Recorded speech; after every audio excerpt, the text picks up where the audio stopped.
Chapter 19। उनके पीछे कोराक जंगल से निकला और नूमा की बगल से अपना भाला निकाला। वह अभी भी मुस्कुरा रहा था।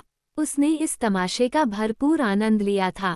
एक चीज थी जिसने उसे परेशान किया, वह चपलता जिसके साथ वह अपने टट्टू की पीठ से ऊपर पेड़ की सुरक्षा में चढ़ गई थी। वह मंगानी की तरह था, उसकी खोई हुई मेरीम की तरह। उसने आह भरी, उसकी खोई हुई मेरीम, उसकी छोटी मृत मेरीम। उसे आश्चर्य हुआ कि क्या यह अजनबी अन्य तरीकों से उसकी मेरीम जैसी है। उसे देखने की तीव्र लालसा ने उसे अभिभूत कर दिया।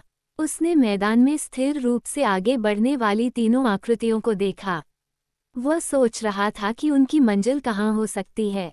उनके पीछे चलने की इच्छा उसके ऊपर उठी, लेकिन वह तब तक वहीं खड़ा देखता रहा जब तक वे दूरी में गायब नहीं हो गए। सभ्य लड़की और आकर्षक खाकी वर्दी पहने अंग्रेज को देखकर कोराक में लंबे समय से सुप्त यादें जाग उठी थीं। एक बार उसने ऐसे लोगों की दुनिया में लौटने का सपना देखा था, लेकिन मेरीम की मौत के साथ ही उम्मीद और महत्वाकांक्षा ने उसे छोड़ दिया। अब उसे बस यही चिंता थी कि वह अपना बाकी जीवन एकांत में बिताए, जितना हो सके इंसानों से दूर। एक आह भरते हुए वह धीरे धीरे जंगल में वापस चला गया। स्वभाव से ही घबराया हुआ टेंटोर 3 अजीबोगरीब गोरों के करीब होने से बिल्कुल भी आश्वस्त नहीं था, और हैंसन की राइफल की आवाज़ सुनकर वह मुड़ा और उसकी लंबी झूलती हुई चाल के साथ दूर चला गया। जब कोराक उसे देखने के लिए लौटा तो वह कहीं नजर नहीं आया। हालांकि बंदर आदमी अपने दोस्त की अनुपस्थिति से बहुत चिंतित नहीं था। टेंटोर की आदत थी कि वह अप्रत्याशित रूप से भटक जाता था। 1 महीने तक वे एक दूसरे को नहीं देख सकते थे, क्योंकि कोराक ने शायद ही कभी उस बड़े हाथी का पीछा करने की जहमत उठाई हो, न ही उसने इस अवसर पर ऐसा किया। इसके बजाय उसने एक बड़े पेड़ पर एक आरामदायक बसेरा पाया और जल्द ही सो गया। बंगले पर बवाना बरामदे में लौटते साहसी लोगों से मिले थे। जागने के एक पल में उन्होंने मैदान के उस पार दूर से हैंसन की राइफल की आवाज़ सुनी थी और सोचा कि इसका क्या मतलब हो सकता है। अब उनके दिमाग में यह बात आई कि जिस व्यक्ति को वह मेहमान समझ रहे थे, वह कैंप में वापस जाते समय दुर्घटना का शिकार हो सकता है। इसलिए वह उठे और अपने फोरमैन के क्वार्टर में गए, जहां उन्हें पता चला कि हैंसन शाम को पहले वहां आए थे, लेकिन कई घंटे पहले ही चले गए थे। फोरमैन के क्वार्टर से लौटते हुए बवाना ने देखा कि बाड़ी का गेट खुला था और आगे की जांच से ये तथ्य सामने आया कि मेरीम का टट्टू गायब था और वह टट्टू भी गायब था, जिसका इस्तेमाल अक्सर बेंस किया करते थे।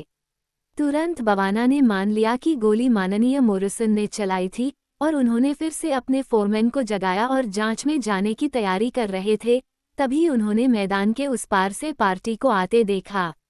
अंग्रेज की ओर से स्पष्टीकरण का उसके मेजबान ने बहुत ठंडा स्वागत किया। मेरीम चुप रही। उसने देखा कि बवाना उससे नाराज है। ये पहली बार था और उसका दिल टूट गया था। अपने कमरे में जाओ मेरीम, उन्होंने कहा, और बेंस, अगर तुम मेरे अध्ययन कक्ष में आओगी तो मैं तुमसे एक क्षण में कुछ बात करना चाहूँगा। वह हैंसन की ओर बढ़ा, जबकि बाकी लोग उसकी आज्ञा का पालन करने के लिए मुड़े। बवाना के बारे में कुछ ऐसा था कि उसके सबसे कोमल मूड में भी तुरंत आज्ञाकारिता का आदेश दिया जाता था। तुम उनके साथ कैसे आए, हैंसन? उन्होंने पूछा। मैं बगीचे में बैठा था, व्यापारी ने उत्तर दिया, जर्विस के क्वार्टर से निकलने के बाद। मुझे ऐसा करने की आदत है, जैसा कि आपकी महिला को शायद पता हो। आज रात मैं एक झाड़ी के पीछे सो गया और उन 2 लोगों की आवाज़ सुनकर जाग गया। मैं सुन नहीं पाया कि वे क्या कह रहे थे, लेकिन कुछ ही देर में बेंस 2 टट्टू लेकर आया और वे चले गए। मैं हस्तक्षेप करना नहीं चाहता था क्योंकि यह मेरा कोई काम नहीं था, लेकिन मैं जानता था कि उन्हें रात के उस समय सवारी नहीं करनी चाहिए थी, कम से कम लड़की को तो नहीं। ये सही नहीं था और यह सुरक्षित भी नहीं था। इसलिए मैं उनका पीछा करता रहा और यह अच्छा ही हुआ कि मैंने ऐसा किया। बेंस जितनी जल्दी हो सके शेर से दूर भाग रहा था, लड़की को खुद की देखभाल करने के लिए छोड़ रहा था, जब मैंने भाग्यशाली तरीके से शेर के कंधे पर गोली चलाई और वह बच गया। हैंसन चुप हो गया। दोनों आदमी कुछ देर के लिए चुप हो गए। कुछ देर बाद व्यापारी शर्मिंदगी से खांसने लगा, जैसे उसके मन में कुछ ऐसा था जिसे वह कहना चाहता था, लेकिन कहना नहीं चाहता था। क्या बात है, हैंसन? बवाना ने पूछा। तुम कुछ कहने वाले थे न? ठीक है, आप देख रहे हैं कि यह ऐसा ही है, हैंसन ने हिम्मत करके कहा।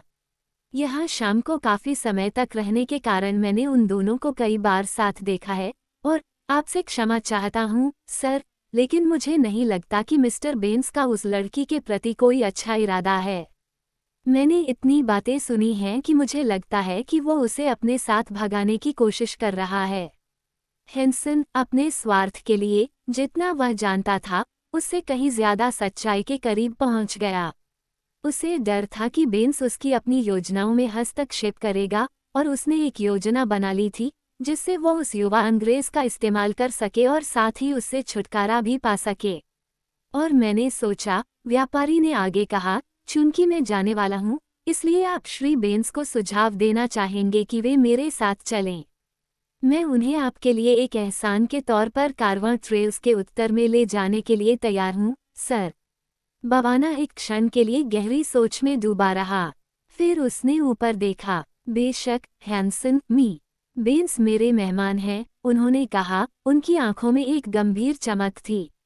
वास्तव में, हमारे पास जो सबूत हैं, उनके आधार पर मैं उन पर मेरिम के साथ भागने की योजना बनाने का आरोप नहीं लगा सकता, और चूंकि वे मेरे मेहमान हैं, इसलिए मुझे उनसे जाने के लिए कहने की इतनी अशिष्टता से नफरत होगी, लेकिन अगर मैं उनके शब्दों को सही से याद करूं, तो मुझे लगता है कि उन्होंने घर लौटने की बात कही है, और मुझे यकीन है कि आपके साथ उत्तर की ओर जाने से ज्यादा उन्हें कुछ भी पसंद नहीं आएगा। आप कहते हैं कि आप कल से शुरू करेंगे।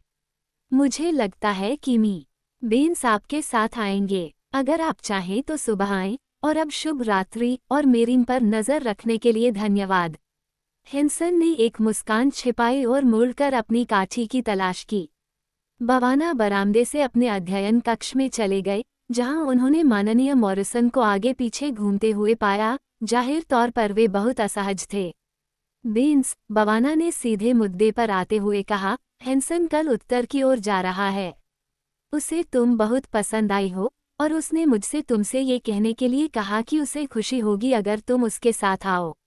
शुभ रात्रि, बेंस। बवाना के सुझाव पर मेरिम अगली सुबह अपने कमरे में ही रही जब तक कि माननीय मॉरिसन बेंस चले नहीं गए। हैंसन उसे लेने के लिए जल्दी आ गया था। वास्तव में वो पूरी रात फोरमैन जर्विस के साथ रहा था, ताकि वे जल्दी से जल्दी काम शुरू कर सकें।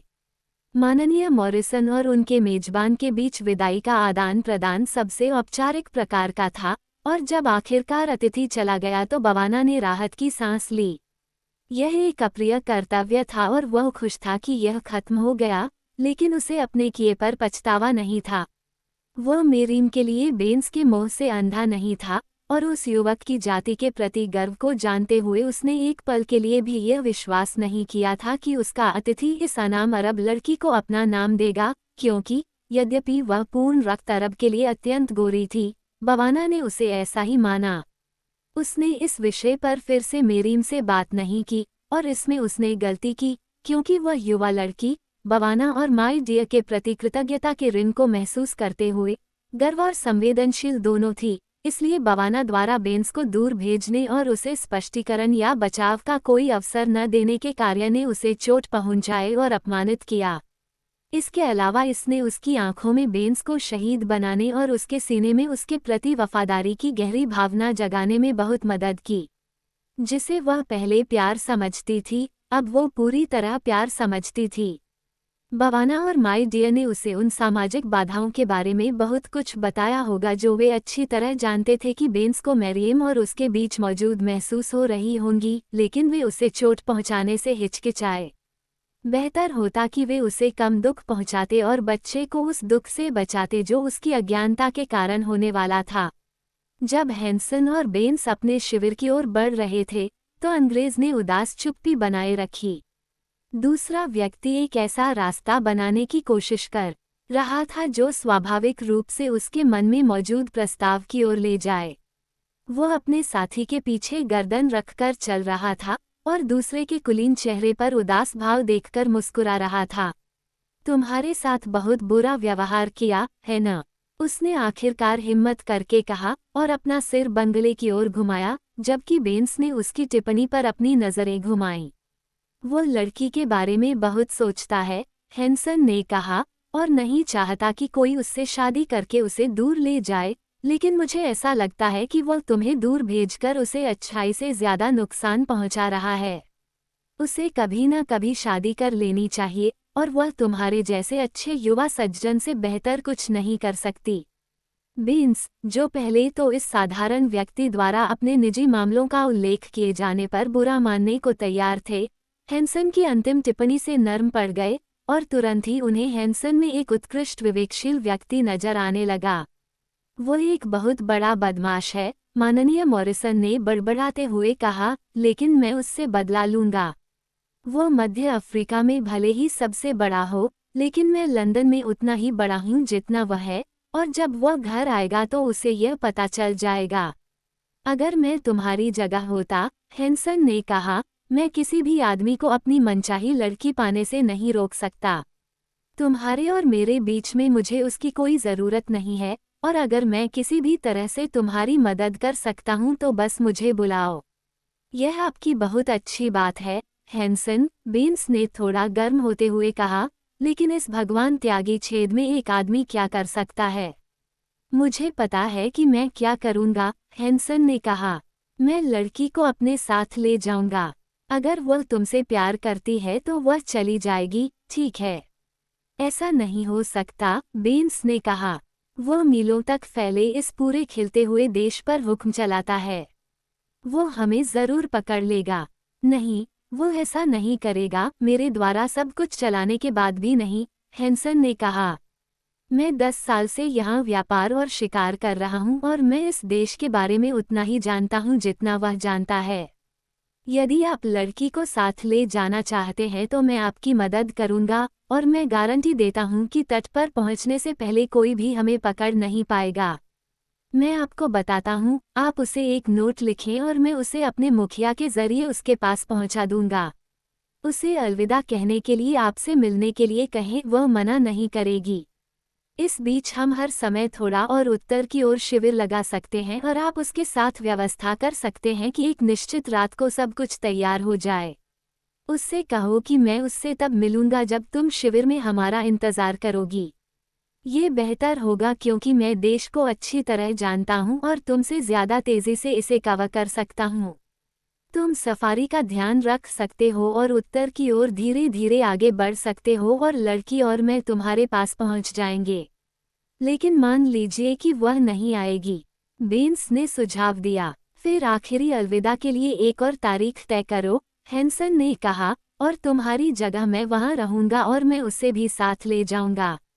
उसे आना ही होगा, और सब कुछ खत्म हो जाने के बाद उसे इस बारे में इतना बुरा नहीं लगेगा, खासकर 2 महीने तुम्हारे साथ रहने के बाद जब हम तट पर हैं। बेंस के होठों पर एक चौंका देने वाला और गुस्से भरा विरोध उभरा, लेकिन उसने इसे नहीं कहा, क्योंकि लगभग उसी समय उसे एहसास हुआ कि यह वही चीज़ थी जिसकी उसने खुद के लिए योजना बनाई थी। असभ्य व्यापारी के होठों से यह क्रूर और आपराधिक लग रहा था, लेकिन फिर भी युवा अंग्रेज ने देखा कि हैंसन की मदद और अफ्रीकी यात्रा के अपने ज्ञान के साथ सफलता की संभावनाएं माननीय मॉरिसन द्वारा अकेले प्रयास करने की तुलना में कहीं अधिक होंगी, और इसलिए उसने एक उदास सहमति में सिर हिलाया। हैंसन के उत्तरी शिविर तक की लंबी यात्रा का संतुलन मौन में बनाया गया था, क्योंकि दोनों व्यक्ति अपने अपने विचारों में व्यस्त थे, जिनमें से अधिकांश एक दूसरे के प्रति प्रशंसात्मक या वफादार होने से बहुत दूर थे। जब वे जंगल से गुजर रहे थे, तो उनके लापरवाह मार्ग की आवाज़ें दूसरे जंगल के यात्री के कानों में पड़ीं। हत्यारे ने उस जगह पर वापस आने का निश्चय किया था जहां उसने उस गोरी लड़की को देखा था जो लंबे समय तक पेड़ों पर रहने की क्षमता रखती थी। उसकी याद में कुछ ऐसा था जो उसे उसकी ओर आकर्षित करता था। वो उसे दिन के उजाले में देखना चाहता था, उसके चेहरे की विशेषताओं को देखना चाहता था, उसकी आंखों और बालों का रंग देखना चाहता था। उसे लगा कि वह उसकी खोई हुई मिरीम से काफ़ी मिलती जुलती होगी, और फिर भी वह जानता था कि संभावनाएं ऐसी नहीं थीं। चांद की रोशनी में जब वह अपने घोड़े की पीठ से ऊपर पेड़ की शाखाओं पर झूल रही थी, तो उसे उसकी झलक मिली थी, जिसने उसे लगभग मेरीन जितनी ही ऊंचाई की लड़की दिखाई थी, बल्कि एक अधिक पूर्ण और विकसित स्त्रीत्व की। अब वो आलस से उस स्थान की ओर वापस जा रहा था जहां उसने लड़की को देखा था। तभी उसके कानों में घुड़सवारों की आवाज़ें गूंजने लगीं। वह चुपके से शाखाओं के बीच से आगे बढ़ा जब तक कि वह घुड़सवारों के नज़दीक नहीं आ गया। उसने तुरंत उस युवा व्यक्ति को पहचान लिया जो वही था जिसे उसने नुमा के हमला करने से ठीक पहले चांदनी में लड़की को अपनी बाहों में जकड़े देखा था। दूसरे व्यक्ति को वह पहचान नहीं पाया, हालांकि उसकी चाल और आकृति में एक परिचितता थी जिसने कोराक को हैरान कर दिया। बंदर आदमी ने फैसला किया कि लड़की को फिर से खोजने के लिए उसे युवा अंग्रेज से संपर्क बनाए रखना होगा, और इसलिए वह उन दोनों के पीछे पीछे हैंसन के शिविर तक पहुंच गया। यहाँ माननीय मॉरिसन ने एक संक्षिप्त नोट लिखा, जिसे हैंसन ने अपने एक लड़के को सौंप दिया, जो तुरंत दक्षिण की ओर चल पड़ा। कोराक कैंप के आसपास ही रहा और अंग्रेज पर नजर रखता रहा। उसे उम्मीद थी कि वह लड़की को 2 सवारों के गंतव्य पर पा लेगा, लेकिन जब कैंप के आसपास उसका कोई संकेत नहीं मिला तो वह निराश हो गया। बेंस बेचैन था, पेड़ों के नीचे इधर उधर टहल रहा था जबकि उसे आने वाली उड़ान के मजबूर जुलूसों के खिलाफ आराम करना चाहिए था। हैंसन अपने झूले में लेटा हुआ था और धूम्रपान कर रहा था। वे बहुत कम बात करते थे। कोराक उनके ऊपर घने पत्तों के बीच एक शाखा पर लेटा हुआ था। इस तरह दोपहर का बाकी समय बीत गया। कोराक को भूख और प्यास लगी। उसे संदेह था कि दोनों में से कोई भी अब सुबह से पहले शिविर छोड़कर नहीं जाएगा, इसलिए वह वापस चला गया, लेकिन दक्षिण की ओर, क्योंकि वहां सबसे अधिक संभावना थी कि लड़की अभी भी थी। बंगले के बगल वाले बगीचे में मेरीन चांदनी में सोच विचार कर घूम रही थी। वह अभी भी माननीय मॉरिसन बेंस के साथ बवाना के अन्यायपूर्ण व्यवहार से दुखी थी। उसे कुछ भी नहीं समझाया गया था, क्योंकि बवाना और माई डियर दोनों ही उसे बेंस के प्रस्ताव के वास्तविक स्पष्टीकरण के अपमान और दुख से बचाना चाहते थे। वे जानते थे, जबकि मेरीन नहीं जानती थी, कि उस आदमी का उससे शादी करने का कोई इरादा नहीं था, अन्यथा वह सीधे बवाना के पास आ जाता, यह अच्छी तरह से जानते हुए कि अगर मेरीन वास्तव में उसकी परवाह करती है तो कोई आपत्ति नहीं होगी। मेरीन उन दोनों से प्यार करती थी और उनके द्वारा उसके लिए किए गए सभी कामों के लिए उनकी आभारी थी, लेकिन उसके छोटे से दिल में आज़ादी के लिए वो क्रूर प्यार उमड़ रहा था जिसे जंगल में बिताए गए वर्षों ने उसके अस्तित्व का अभिन्न अंग बना दिया था। अब जब से वो उनके पास आई थी, पहली बार मेरीन को बवाना और माई डियर के बंगले में एक कैदी की तरह महसूस हुआ। लड़की पिंजरे में बंद शेरनी की तरह बाड़े के चारों ओर चहलकदमी करती रही। एक बार वह बाहरी बाड़ के पास रुकी, अपना सिर एक तरफ झुकाए सुन रही थी। उसने क्या सुना था? बगीचे के ठीक बाहर नंगे इंसानी पैरों की आवाज़। उसने एक पल के लिए सुना, आवाज़ फिर से नहीं आई। फिर उसने अपनी बेचैन चाल फिर से शुरू कर दी। वह बगीचे के विपरीत छोर पर पहुंची, मुड़ी और अपने कदम वापस ऊपरी छोर की ओर ले गई। बाड़ को छुपाने वाली झाड़ियों के पास घास पर, चांदनी की चमक में, एक सफ़ेद लिफाफा पड़ा था जो वहां नहीं था जब वह एक पल पहले लगभग उसी जगह पर मुड़ी थी। मेरीन अचानक रुक गई, फिर से सुनने लगी और सूंघने लगी, बाघिन से भी ज्यादा सतर्क, तैयार। झाड़ियों के पीछे एक नंगा काला धावक बैठा था, जो पत्तियों के बीच से झांक रहा था। उसने उसे पत्र के करीब एक कदम बढ़ते देखा। उसने उसे देख लिया था। वह चुपचाप उठा और झाड़ियों की परछाइयों का पीछा करते हुए बाड़े तक चला गया और जल्दी नजरों से ओझल हो गया। मेरीन के प्रशिक्षित कानों ने उसकी हर हरकत सुनी। उसने उसकी पहचान के बारे में और अधिक जानने की कोशिश नहीं की। वह पहले ही अनुमान लगा चुकी थी कि वह माननीय मॉरिसन का संदेशवाहक है। वह झुकी और लिफाफा उठाया। उसे फाड़कर उसने चांद की चमकीली रोशनी में आसानी से उसमें लिखी बातें पढ़ लीं। जैसा कि उसने अनुमान लगाया था, ये बेंस का संदेशवाहक था। मैं तुम्हें फिर से देखे बिना नहीं जा सकता, उसमें लिखा था। कल सुबह जल्दी मैदान में आओ और मुझे अलविदा कहो। अकेले आओ। बस कुछ और था, ऐसे शब्द जिससे उसका दिल तेजी से धड़कने लगा और उसके गालों पर खुशी की लाली छा गई।